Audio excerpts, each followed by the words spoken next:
Épître aux Hébreux, chapitre 7.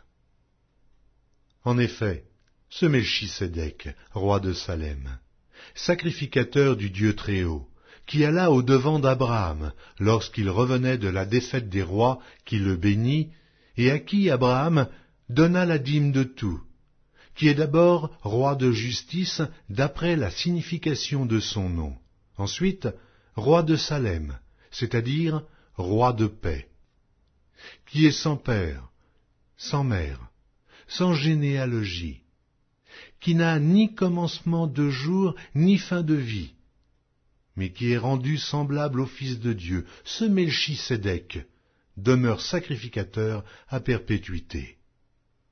Considérez combien est grand celui auquel le patriarche Abraham donna la dîme du butin.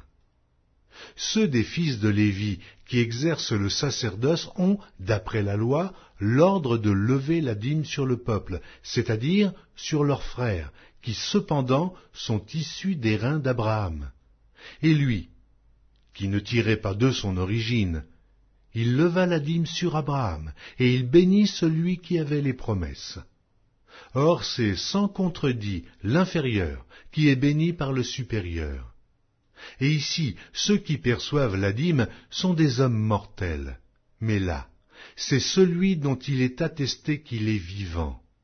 De plus, Lévi, qui perçoit la dîme, l'a payé pour ainsi dire à Abraham, car il était encore dans les reins de son père lorsque Melchisédek alla au-devant d'Abraham.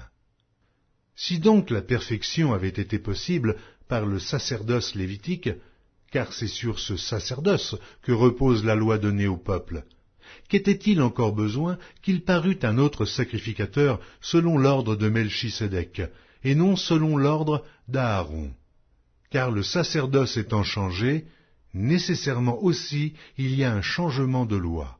En effet, celui de qui ces choses sont dites appartient à une autre tribu, dont aucun membre n'a fait le service de l'autel.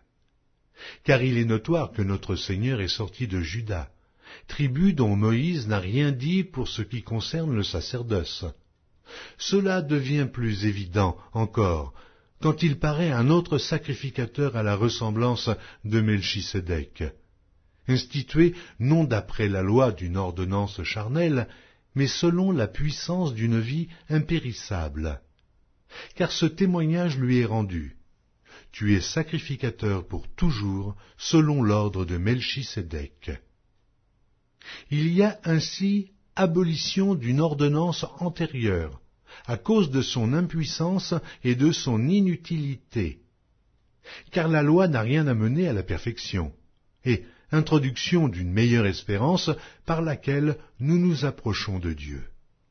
Et comme cela n'a pas eu lieu sans serment, car tandis que les Lévites sont devenus sacrificateurs sans serment, Jésus l'est devenu avec serment, par celui qui lui a dit « Le Seigneur a juré, et il ne se repentira pas.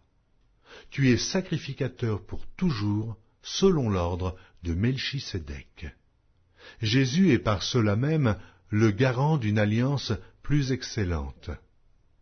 De plus, il y a eu des sacrificateurs en grand nombre, parce que la mort les empêchait d'être permanents. Mais lui, parce qu'il demeure éternellement, possède un sacerdoce qui n'est pas transmissible.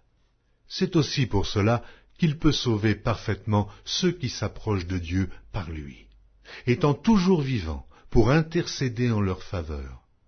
Il nous convenait, en effet, d'avoir un souverain sacrificateur comme lui, saint, innocent, sans tache, séparé des pécheurs et plus élevé que les cieux, qui n'a pas besoin, comme les souverains sacrificateurs, d'offrir chaque jour des sacrifices, d'abord pour ses propres péchés, ensuite pour ceux du peuple, car ceci il l'a fait une fois pour toutes en s'offrant lui-même.